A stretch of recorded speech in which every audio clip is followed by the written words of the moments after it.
Fighters હું આશા પરમાર એસલીપીએસમાં કાર્યરત છું। અહીંયા જે અમે ખેડૂતો સાથે જે રિઝલ્ટ લીધેલું છે એની હું ચર્ચા કરીશ। તો આ મેડમ મારફતે જ આપણે પૂછશું ને જાણશું કે એમને કઈ કઈ આમાં પ્રોડક્ટ આપણી બધી ઓર્ગેનિક એગ્રીકલ્ચરની પ્રોડક્ટ યુઝ કરેલી છે અને જે અહીંયા એમને રિઝલ્ટ લીધું છે આપણે એની ચર્ચા કરશું અત્યારે। તો મેડમ આમાં આપણે તમે આપણા 4 વસ્તુ યુઝ કરી હતી બરાબર? કઈ કઈ વસ્તુ યુઝ કરી હતી? ભૂવિટા, પછી ભરાવાની, હા, પછી પીજીપીઆર એગ્રો 90 એ બધી તમે યુઝ કરેલી છે બરાબર? તો આની અંદર તમને કેવું રિઝલ્ટ કેવું મળેલું છે? રિઝલ્ટ તો તમે અહીંયા જોઈ શકો છો કે આ અહીંયા રિઝલ્ટ જે મળ્યું છે બરાબર, એ વસ્તુ તમે આખા ખેતરમાં ગમે ત્યાં જઈને જોઈ શકો કર્યો હતો। તો મેડમ તમે કહી શકશો કે તમે બાકીની જે મરચાની ઓલી છે એની અંદર શું કર્યું હતું, એની અંદર શું કરેલું છે?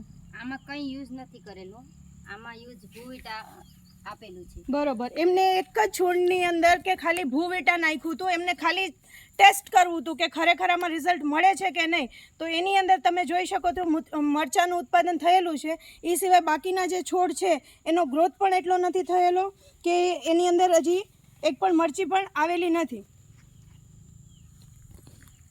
તો તમે જે અમારી સંસ્થા છે એના વતી શું કહેવા માંગો છો? ખેડૂત મિત્રોને શું અહીંયા દર્શાવવા માંગો છો કે આ વસ્તુ ખરેખર કેટલી ઉપયોગી છે ખેડૂતો માટે? ખેડૂતો માટેનું કહેવાનું એમ છે કે આમાં રિઝલ્ટ એટલું છે ને ભરાવામાં પણ એટલું રિઝલ્ટ છે ને સિંગુમાં એટલું રિઝલ્ટ છે, ઈળુની દવા છાંટી એમાંય રિઝલ્ટ છે ને પાકમાંય બહુ સિંગ ભરાવામાં રિઝલ્ટ છે બરાબર। તો આપણે બધાને એ અહીંયા દર્શાવી શકીએ છીએ કે ખેડૂતોને વધુને વધુ પડતા એક ઓર્ગેનિક તરીકે આપણે જે પ્રયત્ન કરીએ છીએ, સંજીવ સરનો જે મિશન છે કે આયુર્વેદ અને ઓર્ગેનિક યુઝ કરો, તો એના માટે આપણે જોઈ શકીએ છીએ કે જેટલું જ રાસાયણિક ખાતરમાં ઉત્પાદન આવે છે એનાથી પણ વધારેનું ઉત્પાદન આપણે ઓર્ગેનિક ખેતીથી ને અહીંયા લીધેલું છે।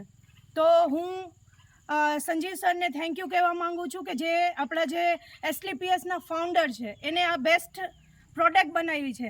એક એગ્રીકલ્ચરની જ નહીં પરંતુ જેટલી આપણી 200+ અત્યારે જે પ્રોડક્ટ છે એ બધી પ્રોડક્ટ A1 કેટેગરીની છે, બધી વર્લ્ડ ક્લાસ પ્રોડક્ટ છે। Thank you system, thank you Sanjeev sir.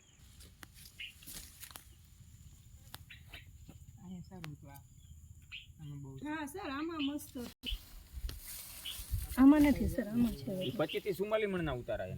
ઘાટું હોય એટલે હુકાઈ જાય જામ।